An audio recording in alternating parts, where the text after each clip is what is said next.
Hey everyone, and welcome back for episode 7 of my Road to Pro Series M2 Cup. For today's race is going to get really intense near the end, so make sure you stick around for the whole video as you don't want to miss a single bit of this action. But now without further ado, here is the starting grid for today's race. We're at Okayama International Circuit and I have only qualified P11, so I've really struggled, although to be fair I did do about like 2 minutes of practice, so that is probably why. But if you look at the field, everyone is pretty much higher iRacing than me, so it's going to be a struggle to get any points today. But we forget about them, we go straight to the race start as the lights are up and we're getting ready to go underway from the back row on the grid, and the lights are out and we are underway.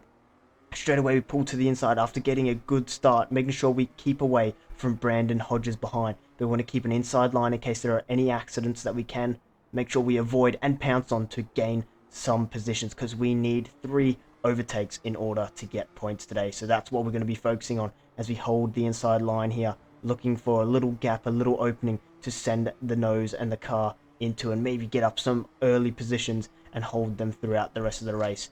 But we're following the train here as we head through the sweeping top corner, I suppose, up the hill and onto the back straight, sorry. And as you can see, Hector Peralta has gotten in front of Kadem and he is slow. He's a bit slow on exit, so we're going to pull to the inside. Are we going to maybe make a move here straight away off the bat on the opening lap? Are we going to get up into P10? But we're a little early on the brakes. We're not as brave as Kadem, and that probably comes down to much less practice, and he manages to hold on to the position to fight another day as we are stuck back in P11. But something must have happened to Hodges behind us. He has dropped 5.4 seconds, so I'm not quite sure what, but forget about that, because look at up ahead. They may be going 3 wide here, a bit of contact. No, Kadem thinks better of it, but there was a bit of contact there between Peralta and Ran, and maybe it's going to get a little bit feisty and a little bit heated, and that could result in an accident that we are able to pounce on. But look, the rear ends of all the cars are squiggling and squirming on the exits of these corners, of these slow corners on the opening lap. And it's going to be a real struggle for many to keep the car under control as Peralta up in front runs it a little bit wide, which is going to give Ran an opportunity here. But we are in a slipstream battle, all sticking within each other's draft, and we are not going anywhere, not anytime soon. But we just looking, biding our time, making sure we keep it clean for the opening laps to make sure we can pounce on the overtake when it arises. And obviously we want to keep a good pace, which is really important for me considering I've done very little practice. I need to build up my confidence on the track so I can go for the overtakes like on lap 1 there and actually make them stick. So we're sticking to the tail of Kadem here. We're going to try follow him through. We always seem to get a little bit of a better exit, but look, there's a car off on the right who was on the grass. That is Shane Roffey. Are we going to be able to get past him here as he's rejoining? He's going to be a little bit slow, and yes, we're going to have the overspeed, even though we came from miles back to get the move. But look at this, we're going to dummy down the inside of Kadem, not actually planning to go for a move, and he almost runs it a little bit wide there, but he managed to stick to the back of Ran and hold his position. But now here is a replay then of what happened to Shane Roffey as he went up the top corner here along the sweeper. Is he going to lose the rear end? Yes, he is, but luckily he managed to hold it and keep it out the wall. But that is going to drop him from what I think was a top 5 position all the way behind me into P11. So it is a really bad worst case scenario for him almost. But now look, we are in P10. We are looking to go for a move in Kadem. We're not actually planning for it, but look at the dummy. We have sent him super deep on the brakes. Is this going to give us an opening? We're going to look for the move, but we're just not quite there. We're not quite alongside him enough to grant a move there. So we've got to hold on to our position and sit behind him for a little bit longer, but we are all over the back of him. We have way more, or not much more pace, but we are just consistently quicker, making less mistakes, and that is giving us an opportunity here. And it's an opportunity we are going to want to take if we want to get into P8 and secure ourselves some championship points.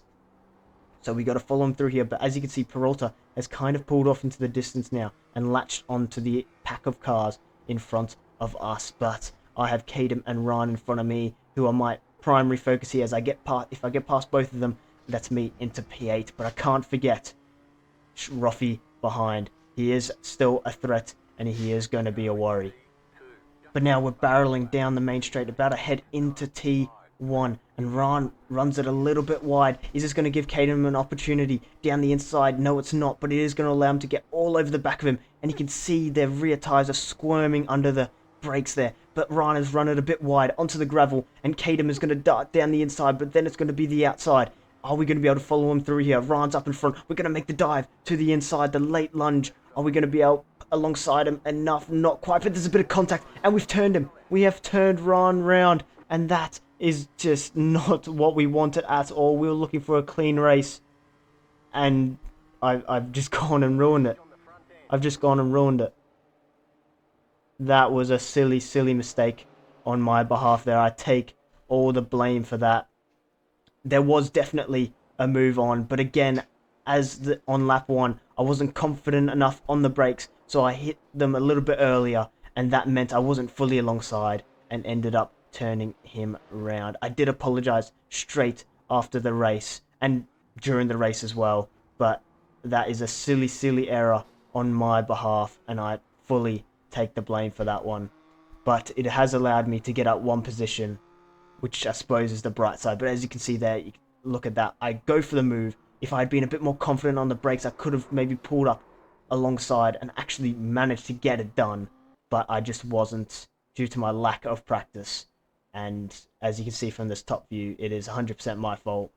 Just that little bit of contact wasn't alongside enough. Having a little bit of like a little bite, a little nip at his heels, and it just ended up causing an accident.